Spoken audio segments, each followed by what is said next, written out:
یا داسې وایي چې یو انسان ویلې محب جوړیږي د یو بل انسان ځان ته خپل محبوب قرار کوي، خپل معشوق قرار کوي. نو که سترګې وغړو خو د ټول محبت ولا څومره موارد دي هغه که ارجمع کن انسان دقیقا چې موی ارجمع کو درو مهم شی واجنه انسان یو شی محب جوړیږي. این داسې وایي چې الانسان تارة یحب الشیء للذة، انسان یو ورته یو شي سره محبت کوي لذت واجنه، خوند ورکوي یا هغه شیز که کوم خوند ورکوي لذت ورکوي. لکه انسان یو ښه مړۍ خوري، ښې مړۍ انسان محب وي، عاشق وي، یا مثلا یو ښه ګاډی، ښه بنګله، ښې جامې، چونکې هغوی کې یو لذت محسوسوي. هغه لذت وجې نه د ښې مړۍ، ښې بنګلې، ښه ګاډي یا د ښه صورت عاشق یا محب جوړېږي. دویم مرته یو انسان د هغه یحب الشیء للمنفعه، منفعت وجنه، ګټې وجنه، فایدې وجنه یو شي سره محبت کوي. یعنی یو شي یا یو انسان، حتی انسان نه څه فایده دی هغه هغې فایدې لیدلې ته غرض او مطلب دی، غرض مطلب دی، هغه غرض وجنه انسان بل انسان محب جوړیږي. او یو ورته انسان نه لذت وجنه دی، نه منفعت وجنه دی، بلکې یو بل انسان سره محبت کوي. یحبه للفضل وللکمال، اخ که کوم فضیلت ورکې دی، کوم کمال ورکې دی، اخ کمال وجنه انسان هغه محبوب کې هغه محبوب کې کوم فضل او کمال او فضیلت ورکې دی هغه وجنه انسان هغه سره محبت کوي. اوس دغه فضیلت و کمال ایدی محبوب کې کوم صورت کې ورکې دی هغه صورت مطابق دا سره محبت کوي. اوس دغه ده کې یو کوشن خپل طرفه کوم چې انسان په کار چا سره محبت وکړي، حتی انده لذت دنیوي څه کوم دی، حتی انده منفعت دنیوي څه کوم دی، حتی انده فضیلت و کمال دنیوی څه کوم دی، دا دی که انسان څه کله محبت کوي آیا یو داسې انسان سره محبت وکړي چې هغه سره لذت، منفعت، فضیلت و کمال همیشه د پاره ور سره وي،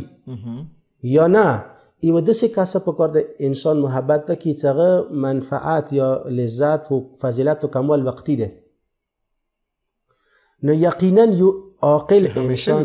یو عقلمند انسان هغه اختیار کوي چې کوم انسان سره لذت، منفعت یا فضیلت و کمال همیشه د پاره وي، لا اقل مرګ پورې ور سره وي چې تا مرګ هغه محب جوړ شي. که چیرې یو انسان سره لذت محدود ده، دوی ورځې لذت وي بیا ختم، مثلا پیسه نن شته سبا نشته،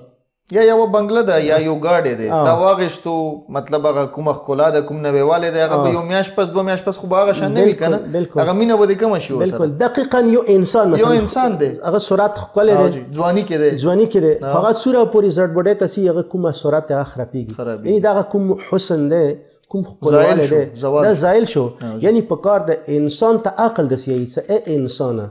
د خپل عقل انسان ته یایي چې ای انسان که ته چیرې محب جوړېږي یو داسې انسان محب جوړ شه چې هغه سره د ټول شیان ابدي وي، برقرار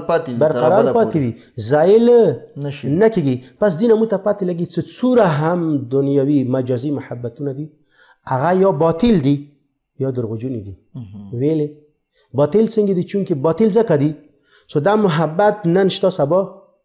نشته، څو پورې هغه لذت و منفعت شته محبت هم شته. لذت و منفعت زایل شي موږ کسو ډېر تاسو سترګې نن سبا سوشل میډیا دا ورده ډېر زیات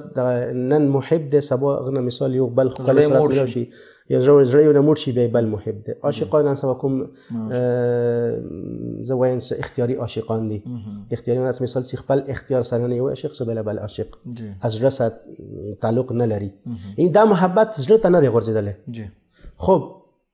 یعنی دا محبتونه یا باطل دي یا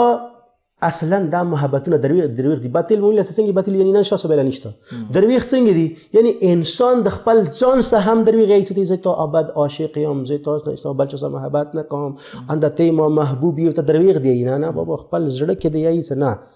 زه په کار دې چې محبت وکړم چې هغه ابدي وي، هغه لذت و منفعت. خب اوس راځو مو اهل بیت علیهم السلام سره چی وجه محبت کو؟ اهل بیت علیهم السلام سره مو محبت آیا لذت وجه نه ده؟ صحیح آیا منفعت وجه نه ده یا نه اهل بیت علیهم السلام سره یو فضیلت یو کمال ور سره ده چې مو هم غواړو اخ کمال و فضیلت ته ورسیږو ځکه اهل بیت سره محبت کوو څه جواب ده دي کې مو جواب داده زما په خیال چې دریم صحیح دی چې کمالات داسې پکې دي په اهل بیتو کې چې موږ هغوی سره مینه کوو بلکې زه وایم چې دا سوال دا جواب غلط دی اهل بیت علیهم السلام سره مو محبت هم لذت وجه نه دی هم منفعت وجه نه دی هم فضیلت و کمال وجه نه دی ته ما نه کوېشن کوای شي چې تا خپله ویله څه لذت و کوم منفعت هغه هو دنیوي چیزونه دي خو اهل بیت علیهم السلام سره کوم لذت دی کوم منفعت هغه دنیوي نه ده روحاني لذت ده هغه روحاني لذت ده او بلکې ما بعد الموت هم هغه لذت متشتا جنت صورت کې حور العین صورت کې حکم جنت کې کوم نعمتونه دي هغه صورت کې بلکې زه به داسې وایم چې خود اندل ولایت کوم نعمت ده د بالاترین لذت انسان سره